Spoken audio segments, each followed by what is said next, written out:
It's not easy for me to talk about goals during the European Soccer Championship because Italy is out, so sorry for that, but luckily also Germany is also out. So,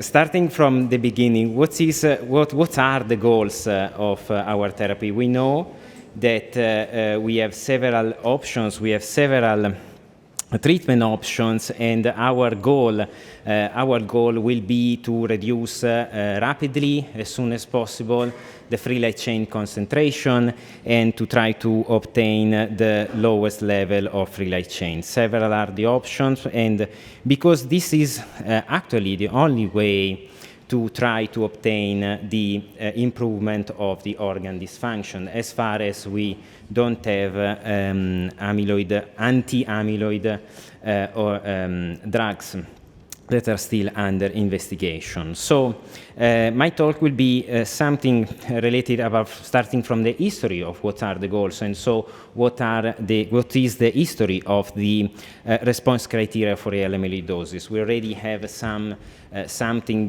during this morning, but we start from the 90s, in which also for AL amyloidosis we started with the use of adapted multiple myeloma criteria.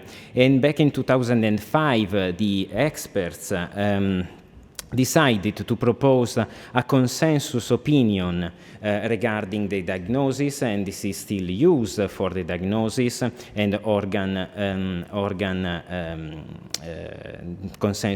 involvement criteria, but also for response, because back in 2003, 2002, free light chain came into the market, first free light chain method came into the market, and so this was updated in already for the use of the evaluation of hematologic and also organ response for AL amyloidosis. Later in 2012, after a consensus, not a consensus, but a first combination of data sets. I was really young in 2010 when Giovanni Palladini did this work, but I remember how it was painful to combine the data sets of many centers around the world in order to obtain not a consensus opinion regarding response, but a data evaluation and response based on survival outcome that we will see in a few seconds. Later, we have validated criteria for patient small clone, other markers, and composite hematologic and organ response criteria. We have now the grading of organ response, thanks again to an international studies. And we know, and I know that yesterday you had a session regarding MRD assessment, and also MRD is really, in minimal residual disease assessment, is really a challenge and an important issue also for AL amyloidosis. So first, hematologic response criteria. Again, these are the still used validated criteria based on the study, and again based on the fact that we have complete response as defined as negative serum and urine immunofixation and normal free light chain ratio. Very good partial response and partial response. And it changed completely the survival of patients, so in a testing cohort and validated in a validation set.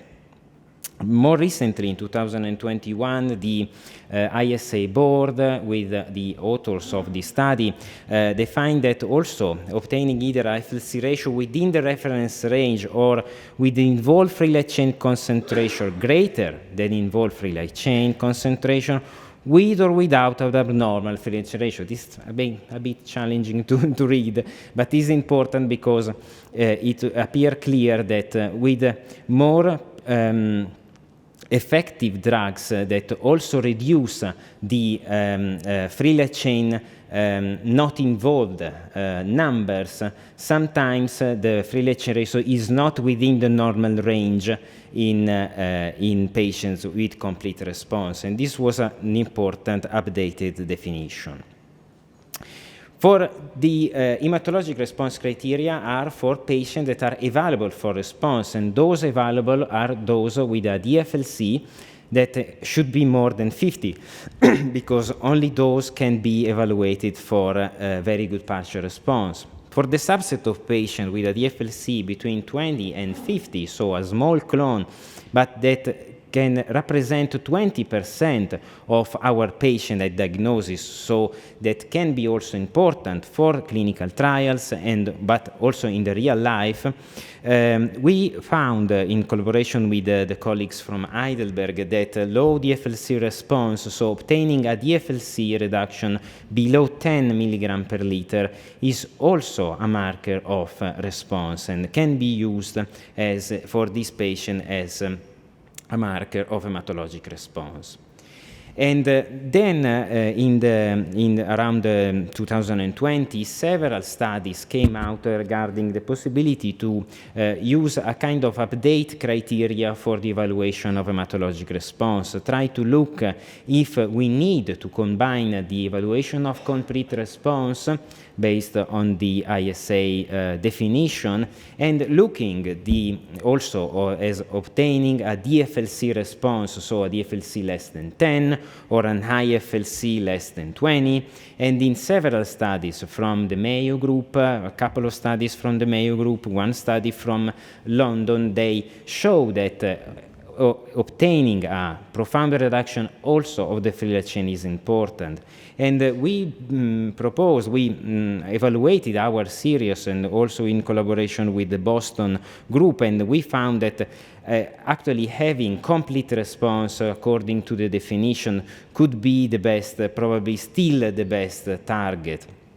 And the best goal for treatment in AL amyloidosis patient, because actually having in patient amongst patients that obtain a complete response, having an IFLC less than 20 or more than 20, having an IFLC normalization according to the free light chain numbers, or obtaining a DFLC less than 10 is actually the same in terms of survival.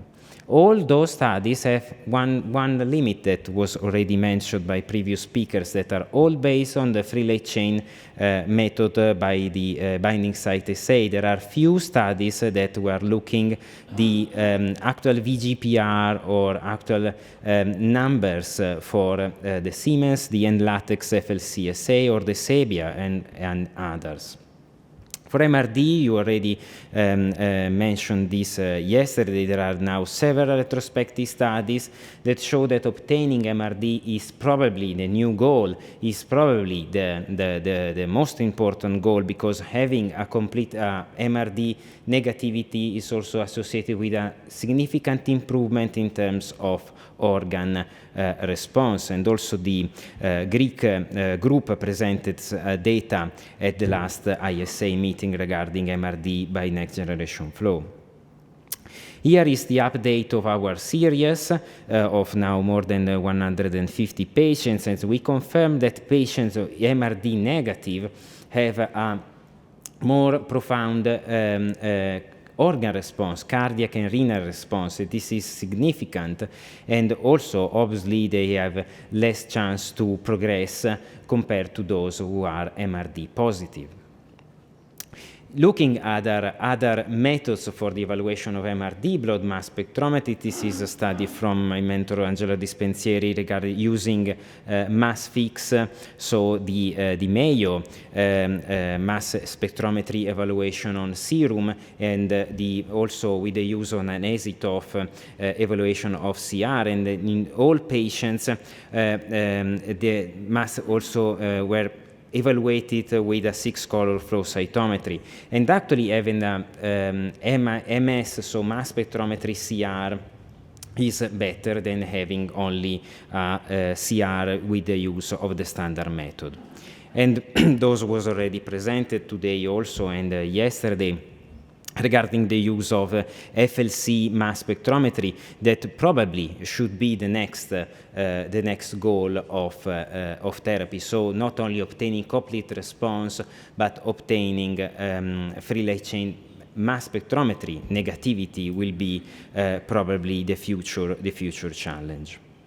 Moving, and the question to me is what is now the best method? This is a review from the group in the Netherlands that reported the issue regarding the sensitivity, the issue regarding the applicability of these methods, that all the methods can be performed in 100% of cases because only next generation sequencing require the sample egg diagnosis in order to be available for response. All the others don't need the serum egg diagnosis, so can be applied also in the course of therapy. One of the points is the cost issue, and here are the euro, but you can also use dollars. And we can see that obviously the use of next generation bottom-up mass spectrometry, so high sensitivity method mass spectrometry can be probably the more expensive method, but probably with the highest diagnostic sensitivity and specificity, and so we will probably need. And the second major important issue is the sample. So do we need to use serum? Do we need to stay on the bone marrow? And for the future, this will be a really important challenge, because for patients it's really important to know that can be measured for MRD only with a serum blood draw or with a bone marrow aspiration that, as you know, is more painful and more dangerous. So this, to me, remains an open question, and I hope to be able to answer this question near in the future. Moving to organ response, what is the goal of organ response? Obviously, for cardiac response, we heard about the use of new tracers, and I believe that are really important, but the consensus is still based on biomarkers and NT-proBNP response, so the reduction of 30% and 300 of NT-proBNP. We can also use BNP thanks to the study from the Boston researcher, so if in your lab is using BNP, can be also used. And for renal response, we can use proteinuria, or in the 24 hours, or urinary albumin to creatinine ratio that is simpler but is still available for the evaluation of renal response to therapy. Timing is important, as was already mentioned, so I skip this one. But also the most important point is that probably the new target, the new goal for organ response is obtaining a profound and probably the so-called cardiac complete response, as defined by this study led by Eli Mukhtar from the Mayo, that combined a complex and data set of many centers and defined that obtaining this NT-proBNP less than 350 is really probably the new goal, is probably the new target, because this is associated with the best overall survival. And also for renal organ response, we can grade renal response, obtaining the so-called renal complete response as having a proteinuria that completely disappears. Obviously, for both, we need time, so we cannot expect to have renal complete response a few weeks after starting of treatment, or also the most effective chemo, because kidneys need a lot of time to improve. But still, if you obtain a renal complete response, is really, really good, because the rate of patients who went into dialysis is almost nothing. So probably the new goal will be cardiac complete response, because as recently reported by Eli and was already mentioned before, the patient expectancy is the same of the survival base age sex matched. So probably this will be our goal to reach. Finally, combine of hematologic and organ response is possible. The Mayo group, together with us, proposed this complex way of combination of hematologic and organ responses, and recently at EHA, this group tried to use the same in their report, and probably looking, obviously, for in a patient setting, we used to look both hematologic and organ response. This is one way. This is a way to combine the two, and probably a useful method. So, and this was already mentioned, so what to do, what is our strategy? So, looking response, looking after one or at no more than 2 cycles, and decide if it is not at least more than partial response, we need to change therapy. If it's more than very good partial response after two cycles, we need to change.